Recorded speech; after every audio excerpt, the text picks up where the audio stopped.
में 3 प्रोसेस होती है जिससे बच्चे बहुत ज्यादा कंफ्यूज होते हैं। ध्यान से समझना है इसको। पहला है पार्थिनोजेनेसिस, दूसरा है पार्थिनोकार्पी और तीसरा है एपोमिक्सिस। ठीक है, ये तीनों जनन की प्रक्रियाएं हैं, लेकिन ये ध्यान रखना कि ये तीनों ऐसी प्रोसेस है कि जिसमें जो है बिना निषेचन के, जिसको कहते हैं विदाउट फर्टिलाइजेशन, इसको क्या बोलेंगे हम? Without fertilisation. फर्टिलाइजेशन ये विदाउट फर्टिलाइजेशन के होने वाली प्रोसेस है, बिना निषेचन के होने वाली प्रोसेस है। अब क्या होता है बिना निषेचन के प्रोसेस में? सबसे पहले देखो आप, पार्थिनोजेनेसिस, जिसको हिंदी में कहते हैं अनिषेक जनन। ये एक ऐसी प्रक्रिया है कि जिसमें बिना निषेचन के ही एक नए जीव का निर्माण होता है।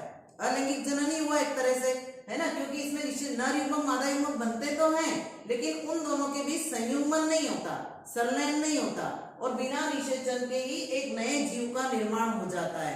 तो एक जीव से ही नए जीव का निर्माण होना, नर और मादा युग्मकों के मिले बिना ही। अगर नर और मादा युग्मक मिलते तो वो तो निषेचन हो जाता, वो क्या होता है? वो लैंगिक जनन। लेकिन आपने कायिक जनन पढ़ा है, जिसमें पत्तियों के वहां से अपस्फानिक कलिकाएं निकलती और नए उसका निर्माण हो जाता है पौधे का। ऐसे ही इसमें भी होता है पार्थिनोजेनेसिस में, अनिषेक जनन में, कि नर युग्मक मादा युग्मक बनते हैं लेकिन उनमें निषेचन नहीं होता है, तो उससे जो जीव का निर्माण होता है वो कहलाता है कौन सी क्रिया? पार्थिनोजेनेसिस या अनिषेक जनन। अनिषेक जनन। अब अनिषेक जनन की प्रोसेस के द्वारा क्या बनता है? देखो, पार्थिनोकार्पी अनिषेक फलन भी होता है। अनिषेक फलन, यहां ध्यान रखना, अनिषेक फलन हिंदी में कहते हैं, पार्थिनोकार्पी इंग्लिश में कहते हैं। अनिषेक फलन मतलब बिना निषेचन के फल का निर्माण होना। यहाँ जीव का निर्माण हो रहा है और यहाँ बिना निषेचन के फल का, मतलब यहाँ अपने ही समान वो जीव का निर्माण कर रहा है जैसा वो स्वयं था, लेकिन यहाँ पे फल बन रहा है, मतलब बिना निषेचन के ही अंडाशय जो होता है वो डायरेक्ट क्या होता है? फल में परिवर्तित हो जाता है।